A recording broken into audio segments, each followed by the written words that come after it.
ফেব্রুয়ারির প্রথমার্ধে নির্বাচনটি হবে, এই খুনি এখনো আমাদের খুব কাছাকাছি আছে, তার লোকজনও আছে। এর আগে ছিল স্বৈরতন্ত্র, এখন গণতন্ত্রের একটা উত্তরণের সম্ভাবনা দেখা দিয়েছে। 16 বছরের লড়াই, যে ইলেকশন হবে। অনেক খবর এই জুলাই সনদকে কেন্দ্র করে বেশ উত্তপ্ত দেশের রাজনৈতিক অঙ্গন। বিএনপির পক্ষ থেকে নানা রকমের মন্তব্য আসছে, এনসিপি এবং জামায়াতে ইসলামী সেখান থেকেও নানা রকমের মন্তব্য পাওয়া যাচ্ছে। আমি এই প্রসঙ্গে শামসুজ্জামান দুদু আপনাকে দিয়ে আলোচনাটা শুরু করতে চাই, যেহেতু শেষ করেছিলাম মোয়াজ্জেম হোসেন আলালের একটি বক্তব্য দিয়ে, যে বিএনপি অর্জুন গাছের ছালের মতো, যার যখন প্রয়োজন কেটে নিয়ে যায়, এবং তিনি বলছেন যে বিএনপির এখন করণীয় হলো ধৈর্য ধরে সময়ের অপেক্ষা করা। বিএনপি বহু বছর অপেক্ষা করেছে, আবারও ধৈর্য ধরা এবং সময়ের অপেক্ষা করার কথা বলছেন আপনারা। কতদিনের কথা বলছেন আসলে? দুটো জিনিস আছে, সময় নির্ধারিত সরকার কর্তৃক, যেটা ফেব্রুয়ারির প্রথমার্ধে যে নির্বাচনের ঘোষণা বর্তমান সরকারের প্রধান ডক্টর মোহাম্মদ ইউনূস সাহেব বলেছেন, এবং তিনি এই মন্তব্য করেছেন যে এই নির্বাচন হবে ঐতিহাসিক, এবং তিনি প্রতিশ্রুতিবদ্ধ। এই সরকারের দুটো দিক,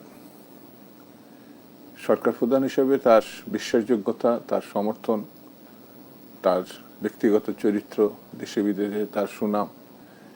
আরেকটি হচ্ছে, এটা আরো গুরুত্বপূর্ণ, একটি ঐতিহাসিক দেশ কাঁপানো গণঅভ্যুত্থান, সেটা হচ্ছে 24-এর গণঅভ্যুত্থান, 30 এবং আগস্টের। তিনি ডক্টর মোহাম্মদ ইউনূস সাহেব 1/11-এর পরেও তাকে আহ্বান করা হয়েছিল, তখন তিনি আসেননি। এইবার তিনি সম্ভবত বিদেশে ছিলেন, প্যারিসে ছিলেন, কিন্তু তাকে আহ্বান করার পরে তিনি সাড়া দিয়েছেন, তিনি নিজের থেকে এখানে আসেননি। তো যেহেতু আমরা নিজেরা ডিসেম্বরের নির্বাচনের পক্ষপাতী ছিলাম, বিএনপি সহ ম্যাক্সিমাম দলই ডিসেম্বরের নির্বাচনের অবস্থা ছিল, তো উনি এসে জুন, পরে সম্ভবত এপ্রিল, তারপরে তিনি এই ফেব্রুয়ারি কথা বলেছেন। এই ফেব্রুয়ারি নিয়ে অনেক বক্তব্য আছে, নানানভাবে, নানান মহলে, কিন্তু আমি বিশ্বাস করতে চাই, আস্থায় রাখতে চাই যে ফেব্রুয়ারি প্রথমার্ধে নির্বাচনটি হবে। এই কারণে হবে যে দেশের বর্তমান সিচুয়েশনে সরকারের প্রতিশ্রুতির কথা উল্লেখ করেছেন, আর এই নির্বাচন যদি সরকার বা বিরোধী দল করতে ব্যর্থ হয়, তাহলে যে সংকটগুলোর মুখোমুখি হবে সেটি খুব সহজ সংকট, এটা আমার কাছে মনে হয় না। কারণ আমাদের দেশের মধ্যে একটি অস্থিতিশীল, একটি বিশৃঙ্খলাপূর্ণ আবহাওয়া তৈরি করার জন্য মহল বিশেষ কিন্তু তৈরি।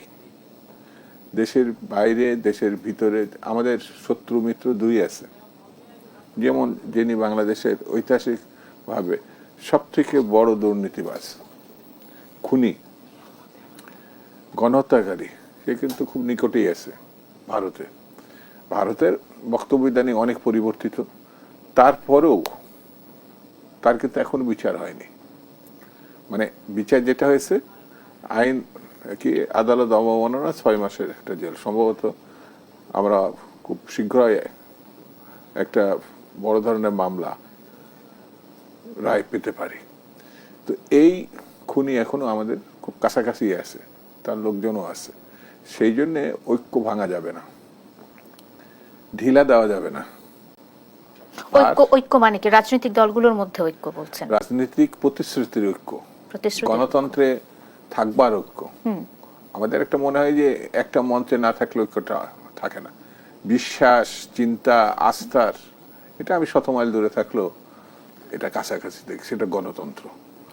এর আগে ছিল স্বৈরতন্ত্র, এখন গণতন্ত্রের একটা উত্তরণের সম্ভাবনা দেখা দিয়েছে। 16 বছরের লড়াই, কেউ হয়তো 1 বছর ছিল, কেউ 2 বছর, কেউ 10 বছর, কেউ কারোর সংসার তছনছ হয়ে গেছে, কারোর ভাই মারা গেছে, কেউ নিজে গুম হয়ে গেছিল। এই সব কিছুর সমষ্টিগত মুক্তি হচ্ছে জুলাই আগস্টের পরিসমাপ্তি। তো এই পরিসমাপ্তির উত্তরণটা কি? গণতন্ত্র। গণতন্ত্রে যাওয়ার পথ কি? নির্বাচন।